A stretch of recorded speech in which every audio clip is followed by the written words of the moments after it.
vocês no texto que lemos, Romanos, capítulo de número 12.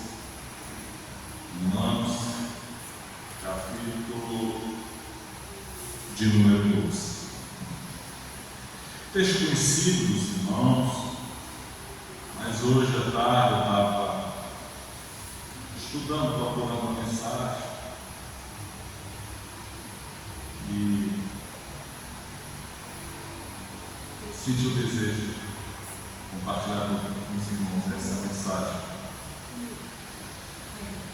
Vamos fazer uma leitura mais uma vez, Romanos 12, versículo 1. Rogo-vos, pois, irmãos, pela compaixão de Deus, que apresentei o vosso corpo como sacrifício vivo, santo e agradável a Deus, que é o nosso culto racional. Vou ler o primeiro versículo, depois a gente vai ler os demais para a nossa meditação. Na Bíblia de Estudo, comentário do Novo Testamento, CPAD, comentário, a introdução que eu gostaria de ler para os irmãos, diz assim: um sacrifício vivo para Deus, um sacrifício vivo para Deus. Diz assim a introdução. Em seguida, Paulo passa de uma discussão doutrinária para uma discussão prática, a fim de transformar a doutrina cristã em ação. Os 11 primeiros capítulos desta carta revelam a misericórdia divina para com os pecadores, no sentido de que Ele enviou o seu Filho para morrer na cruz pelos nossos pecados. Os 5 capítulos finais explicam a nossa obrigação para com Deus. Então, na introdução aqui, ele fala sobre a carta de Paulo aos Romanos. E a Bíblia de Estudo ela está explicando que essa carta, ela se divide nos 11 primeiros capítulos.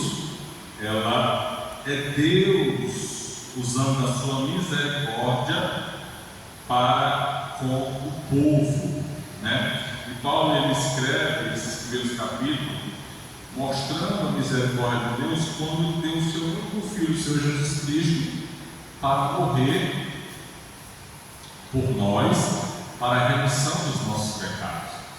E como os irmãos nós já estudamos alguns capítulos, capítulo 1, capítulo 2, até na congregação de Decembro, estudamos aqui alguns outros capítulos. Os irmãos sabem que Paulo orienta os irmãos, mostra aos irmãos da necessidade, mostrando a importância do valor que Deus fez, o propósito para onde ele prega sobre a justificação que vem pela fé, orienta os cristãos, principalmente os novos cristãos, que ainda estavam confusos, porque muitos já tinham até aceitado a Cristo, de ouvir falar, mas nem sequer tinha sido instruído, sido ensinado. Então Paulo escrevendo a carta dele, os 11 do capítulo, ele orienta esses cristãos, até porque esses cristãos, como os irmãos sabem, eles foram perseguidos não só pelos próprios romanos do Império, mas também pelos judeus, E lendo também hoje à tarde, eu li o livro de Atos dos Apóstolos, melhor dizendo, e no capítulo de número 10 e 11, o capítulo número 10 conta a história de Cornélio, e no capítulo número 11 fala que Pedro vai até o Sinédrio para se justificar, e na metade do capítulo 11 Pedro ele convence os judeus, os cristãos judeus, de que por que ele havia feito isso. Porque no capítulo número 10, como os irmãos sabem, Pedro ele teve uma visão do céu, que era o lenço que desceu do céu, e esse lenço que vinha dobrado se abriu, e lá tinha todo tipo de alimentos, de comidas, de répteis, e todo tipo de alimento. E Pedro disse que não, e aí uma voz do céu que diz: mata e come. Mas Pedro disse que de maneira nenhuma ele ia fazer isso, porque ele era judeu. Então ele não comia aquela comida, porque aquela comida era imunda. Mas ele foi repreendido. E no mesmo instante em que Deus estava tratando com Pedro, Deus também já tinha tratado com Cornélio na sua casa, como os irmãos sabem. Então o Espírito Santo levou Pedro, através do mensageiro, veio convidá-lo, mas o Espírito já tinha revelado, quando o mensageiro chegou, que Pedro deveria ir até a casa de Cornélio, como os irmãos sabem. Mas por que eu estou falando todo esse contexto de Paulo? Porque justamente os novos cristãos, os gentios, como eram chamados, eles eram perseguidos, eles eram julgados, até pela forma dele de fé, de crença. Foi por isso que Paulo, quando escreve justificado, pois nós já somos, mediante a graça, o sacrifício de Cristo Jesus na cruz do Calvário. Louvado seja o nome do Senhor. Então, quando Pedro vai na casa de Cornélio, que ele retorna, porque ficaram sabendo em Jerusalém que Pedro tinha se sentado à mesa com os gentios do caso da família de Cornélio e ceado com eles. Isso é uma gravidade dos judeus, não permitiram esse tipo de coisa, que um judeu se sentasse com um gentio e ceasse, e principalmente sabendo que o judeu, mesmo ele sendo cristão, ele não era circuncidado. Então os judeus cristãos, eles acreditavam que, além de aceitar a Cristo, tinha que, irmã de Naum, observar a lei para ser salvo. E Pedro, através dessa visão que ele teve do céu, essa revelação, ele foi convencido que não, porque o próprio Senhor, nosso Deus, batizou Cornélio e a sua família com o Espírito Santo naquele lugar. Aleluia. Então, quem era Pedro, quem eram os judeus para dizer a ação de Deus ou do Espírito Santo? Então, vejam só a situação dos romanos. Então, nos primeiros capítulos, Paulo escreve a carta justamente para encorajar os romanos, para orientá-los, dizendo: olha, vocês já são salvos mediante a fé. Isso não vem de vós, mas de Deus, é dom gratuito de Deus, é graça, favor imerecido. Louvado seja o nome do Senhor. Então Paulo explica tudo isso, dá toda uma orientação, irmãos amados. Mas no capítulo 12 em diante, Paulo ele começa a exortar a esses cristãos romanos e dizer: agora vocês têm um papel, agora vocês têm uma função, aleluia. Agora vocês têm algumas atribuições. Louvado seja o nome do Senhor. E a carta inicia aqui: rogo-vos, pois, irmãos, pela compaixão de Deus, que apresenteis o vosso corpo em sacrifício vivo, santo e agradável a Deus, que é o vosso culto racional. E o comentário é: assim sendo, por causa da grande compaixão de Deus para com os judeus e os gentios, ofereceu-lhes a salvação através de Cristo. Paulo insiste que os seus leitores agradem a Deus em sua vida cotidiana. Então é interessante que o comentário aqui diz assim: Paulo, ele insiste, quando ele diz aqui, irmãos, rogo-vos, pois, irmãos, pela compaixão de Deus. Olha assim, meus irmãos, eu imploro pela compaixão de Deus, eu rogo-vos.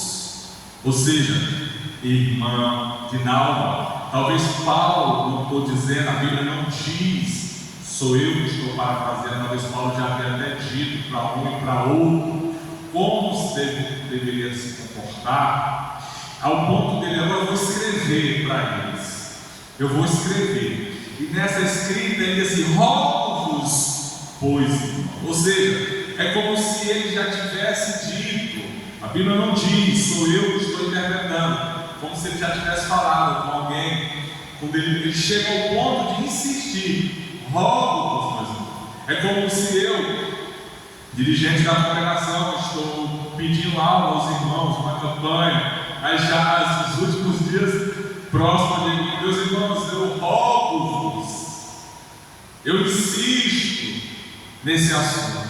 Entenderam, irmãos? Amém? Então Paulo inicia a carta rogando aos irmãos em Roma para que apresentem o corpo santo, vivo e agradável a Deus.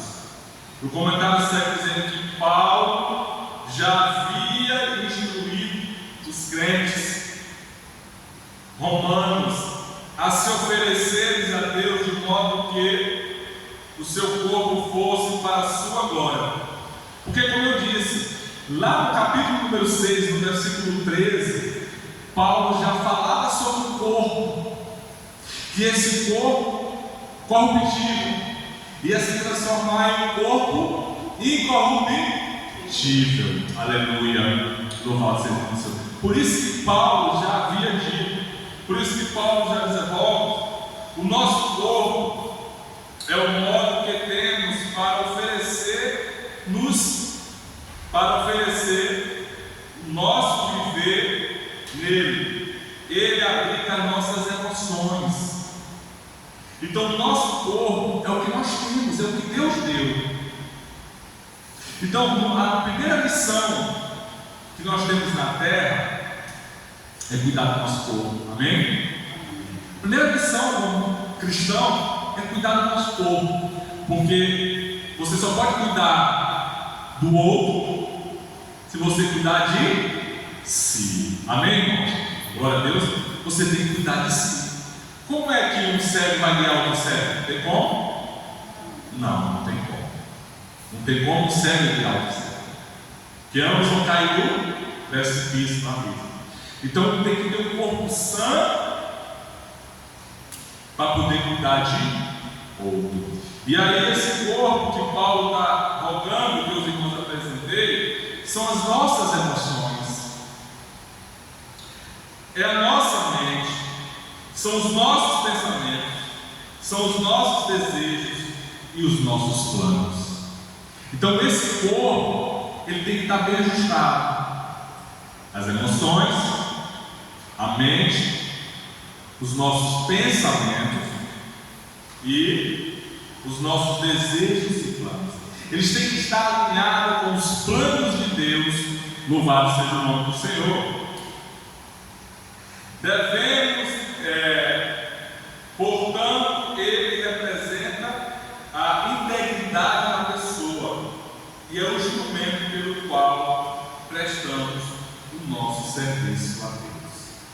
O nosso corpo, quando eu falo do corpo, não falo só do físico, não. Já citei aqui os adjetivos: emoções, mente, pensamentos, planos.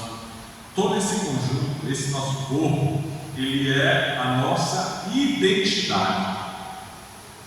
Esse corpo é que nos apresenta como cristão. Irmãos, é só o corpo não, a mente. O que tu está pensando é o que tu vai externar. Lembra a palavra de Deus? A boca só fala do que o coração está cheio. Então observe que esse conjunto da obra, essa responsabilidade que Deus nos deu, é nossa. É com Ele que nós iremos nos apresentar essa integridade, essa moral, essa ética. É por isso que Paulo diz: rogo, pois irmãos, que apresentei o vosso corpo como sacrifício vivo. Porque é sacrifício. Quem disse que é fácil? Não é fácil. No sacrifício nós exercemos uma batalha diariamente. Não é assim, irmãos? Diariamente nós lutamos contra a carne. Diariamente. Mas essa carne nós temos que vencer através do Espírito Santo. Louvado seja o nome do Senhor. Então, para que nós possamos nos apresentar perante a Deus como um serviço eficiente, nós devemos apresentar esse corpo preparado, dignamente, instruído. Amém? Glória a Deus. Vamos para o versículo 2.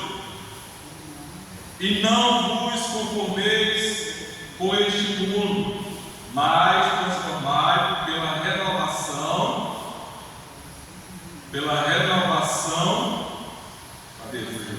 do vosso entendimento, para que experimenteis qual seja a boa, agradável e perfeita vontade de Deus. Para que experimenteis qual seja a boa, perfeita e agradável vontade de Deus. Quando os crentes ofereceram todo o seu ser a Deus, ocorre uma mudança no seu relacionamento com o mundo. Os cristãos serão chamados para um estilo de vida diferente daquele oferecido pelo mundo. Então, quando o cristão oferece todo o seu ser, todo o seu corpo a Deus, ocorre uma mudança em seu relacionamento com o mundo. Os cristãos serão chamados para um estilo de vida diferente do mundo. Louvado seja o nome do Senhor. Então, olha o versículo: não vos conformeis com este mundo. O que está querendo dizer, irmãos? Que você tem que ter discernimento espiritual. Não é porque o mundo está remando para o sul, que se não for da vontade de Deus, que eu devo ir para o sul. Não, eu tenho que ir contramão a esse processo, ou para o norte. Porque se o mundo jaz maligno, quando eu falo do mundo, o pecado, se está remando para o lado, você tem que ir no sentido contrário. Lembra de Jonas, que foi o contrário? Jonas, ele remou contra a palavra de Deus, mas não deu certo. Deus mandou ele para um lugar e foi para outro, mas os planos de Deus jamais serão frustrados. Louvado seja o nome do Senhor. Então, esse estilo de vida, e não vos conformeis com esse mundo, mas transformai pela renovação do vosso entendimento. O que é a renovação do entendimento? Por quê? Porque se você não renovar o seu entendimento, se você não renovar a sua psique, nada feito. Lembra, quem é pai, mãe, sabe, tem um ditado que diz assim: taca não dá jeito, né? Tá bem não. Tá não. Hoje, principalmente nos dias atuais, tem que ter uma boa conversa. E uma conversa tem que começar. E a criança ou adolescente do outro lado tem que entender o que está sendo dito. Porque se ainda ele não renovar o seu entendimento, é em vão. Vocês estão entendendo, irmão? Amém? Essa renovação tem que partir do ser. Ela é de dentro para fora.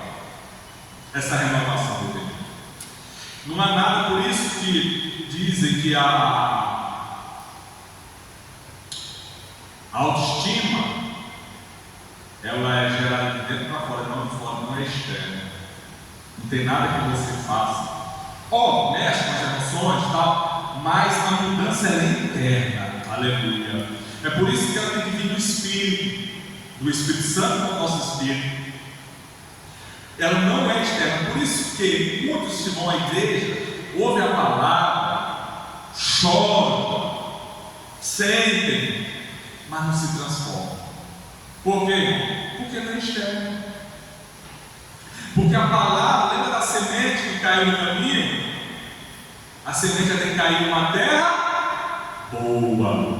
E onde é que está a terra boa? Na pessoa. Amém? Observe, a semente é a pá. Mas lembra que a semente ela caiu em várias terras, em vários caminhos. Mas a semente era única. Aleluia. A palavra ela é única. Louvado seja o nome do Senhor. Agora o solo, irmão. O solo é que são diferentes. Tem um solo que é seco, tem um solo que é duro, tem um solo que tem espinho, mas tem aquele solo fértil, que está aberto, bem regado, está preparado para receber a boa semente do Evangelho. Louvado seja o nome do Senhor. Amém? Glória a Deus. Vocês estão entendendo? Então essa renovação não depende Os fatores externos, eles nos ajudam sim, porque se nós estivermos inseridos no processo, na comunidade cristã, vindo para a igreja, recebendo a palavra, louvando, orando, lendo, com certeza vai ajudar. Mas o que eu quero dizer é que é mais do que isso. Nós precisamos renovar o nosso entendimento. Aleluia, louvado seja o nome. Porque Paulo está dizendo assim: não vos conformeis neste mundo, mas transformar pela renovação do vosso entendimento.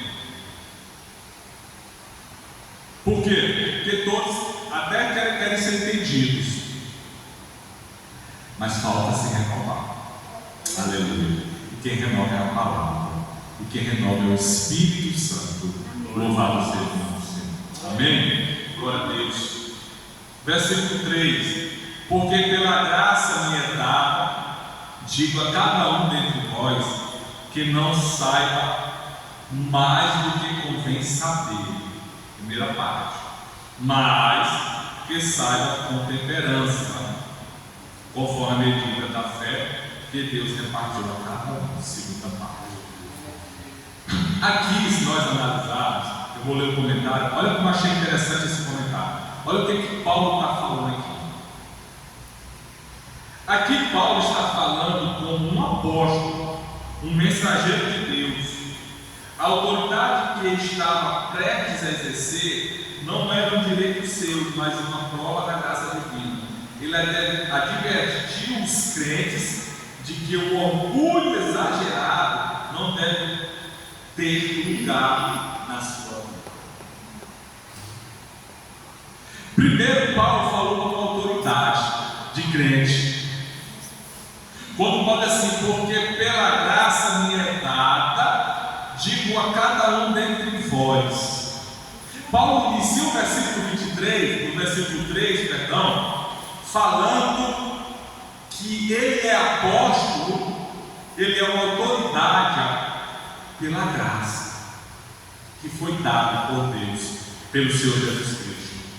E hoje as pessoas não querem mais ouvir as autoridades espirituais, acha que não pode dizer certas coisas, não pode exaltar, não pode cobrar. E Paulo assim: porque pela graça que me é dada, digo a cada um dentre vós. Aqui Paulo usou sua autoridade, porque o que ele diz mais na frente, muitos não concordam, e eles, com certeza naquela época, tinha alguém que ia se sentir mal, como tem hoje. Olha o que Paulo diz: porque pela graça que me é dada, digo a cada um dentre vós que não saiba mais do que convém saber. Forte, né, irmão? Paulo disse para os romanos: está bom até o que vocês sabem. Fique bem aí mesmo. Não convém saber mais do que vocês sabem.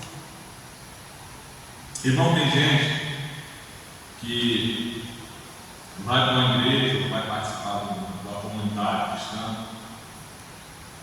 é só para arrumar polêmica e procurar defeito. Eu digo, não é nem na igreja, eu digo é na palavra, na Bíblia. Tem gente que fica procurando, irmão de Deus, na Bíblia, porque é isso, porque é aquilo. Irmão, quer dizer que eu não posso tirar do pode, mas vocês estão me entendendo, né? Tem aqueles que ficam querendo encontrar erros. Vou falar um bom português, erro. E a palavra de Deus é inerrante. Louvado seja o nome do Senhor. Glória a Deus.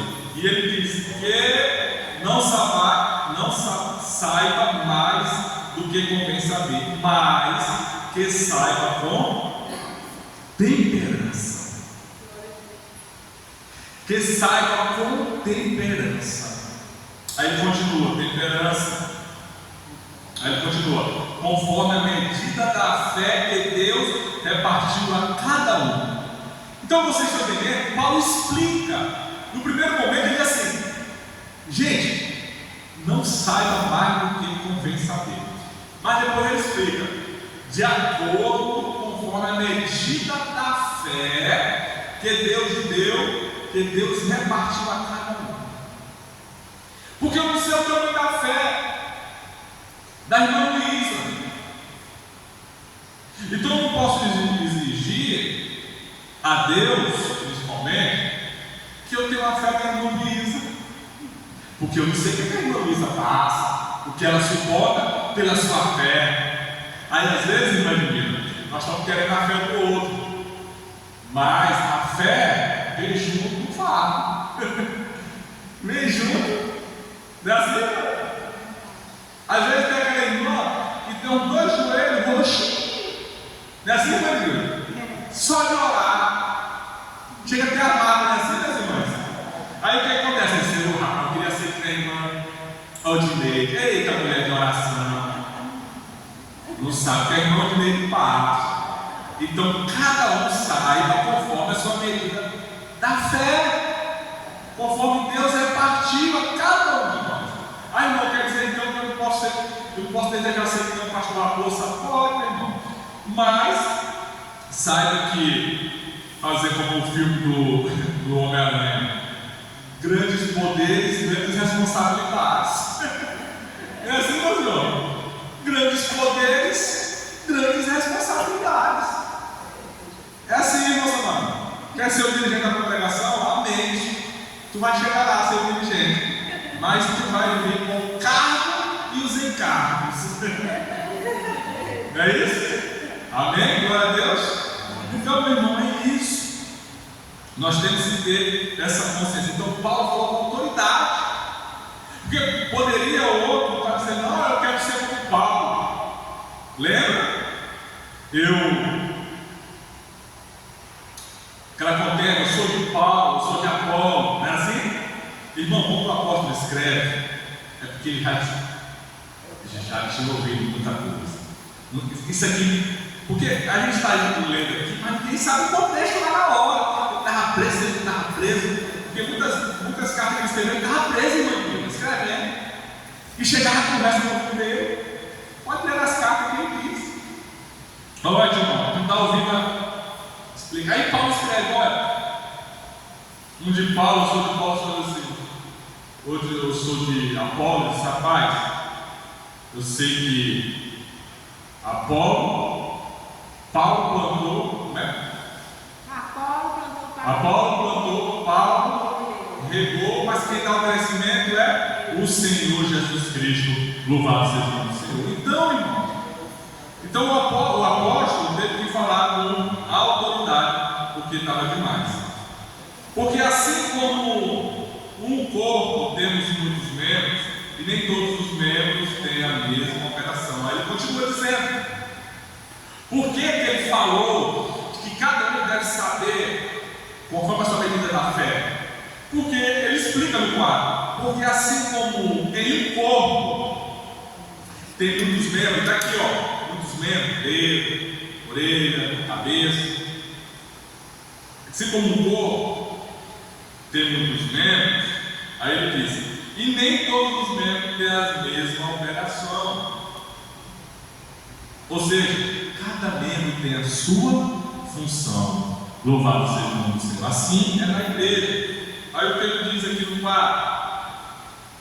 Vou ler, aí está menor. No quadro. Ele diz aqui, devemos ser humildes e reconhecer a nossa participação no corpo de Cristo. Somente assim nossos dons poderão ser usados, efetivamente, e somente assim poderemos apreciar os dons dos outros. Olha o que o comentário da Bíblia diz: devemos ser humildes e reconhecer a nossa participação no corpo de Cristo. Somente assim os nossos dons poderão ser usados efetivamente, e somente assim poderemos apreciar os dons dos outros. Primeira coisa que nós devemos aprender é humildade. Saber que cada um tem a sua importância. Ninguém é melhor que o outro. Nós somos membros de um só corpo, onde Cristo é o cabeça. Louvado seja o nome do Senhor. Aleluia. Irmãos, vocês sabem da importância dessa igreja agora, quando nós chegamos, está com as lâmpadas ligadas as portas abertas, os ventiladores funcionando. Alguém fez isso para que nós estejamos agora nesse lugar. A importância dessa igreja estar limpa. Alguém fez isso. Aleluia. Isso é maravilhoso. Eu não posso fazer isso. Eu, dirigir a congregação, eu não tenho condição de abrir a igreja nem limpar a igreja. Eu tenho uma outra função, uma outra responsabilidade. Então é um privilégio você participar de um corpo onde tem um que abre, tem um que fecha, tem um que zela, tem um que cuida, tem um que canta, tem um que prega, tem um que ajuda, tem um que evangeliza, tem um que filma. Isso aqui é amor, isso aqui não está ganhando nada com isso, está valendo por amor, pregando, evangelizando. A irmã está evangelizando, ela recebeu de Deus e ela está colocando na rede dos computadores. Alguém em algum momento vai ouvir essa palavra, vai ver essa mensagem. Amém, meus irmãos? Glória a Deus. Então nós devemos ser humildes, primeira coisa. Por quê? Porque quando somos humildes,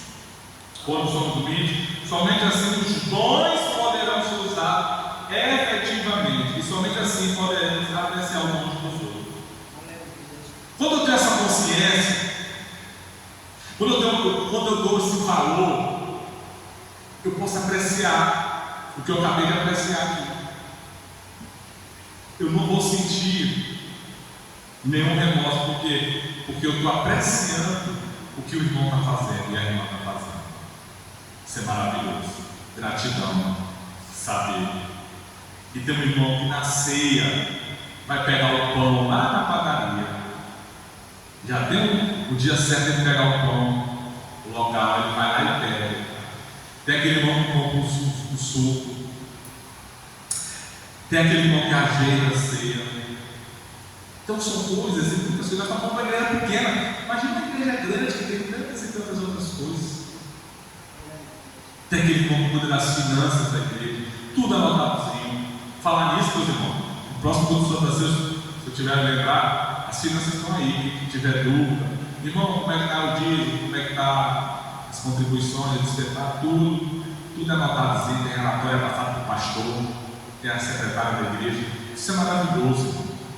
Tudo voluntário, irmão. Tudo por amor. Isso é Deus que faz, aleluia. Só Deus, irmão chamado, vai recompensar. Louvado seja o nome do Senhor, aleluia. E os dons assim funcionam, irmã Luísa, porque Deus opera na bondade de coração de cada um de nós. Quando nós nos colocamos à disposição, sem rancor, sem obrigação, mas por amor, aí os dons espirituais funcionam no meio da igreja, aleluia, aleluia. Mas se for uma igreja que faz as coisas travadas e contenda, é você não ter os dons e nem o fruto do Espírito. E para encerrar, meus irmãos, no versículo 5, assim nós que somos muitos, somos um só corpo em Cristo, mas individualmente somos membros uns dos outros. Isso aqui é bom, né? Que Paulo escreve. Nós que somos muitos, mas somos membros do corpo de Cristo, nós somos membros também uns dos outros. Assim como eu sou membro do irmão Samarão, Samarão é meu membro, ou seja, nós fazemos parte da mesma membresia, onde Cristo é o cabeça e nós fazemos parte desse corpo, aleluia.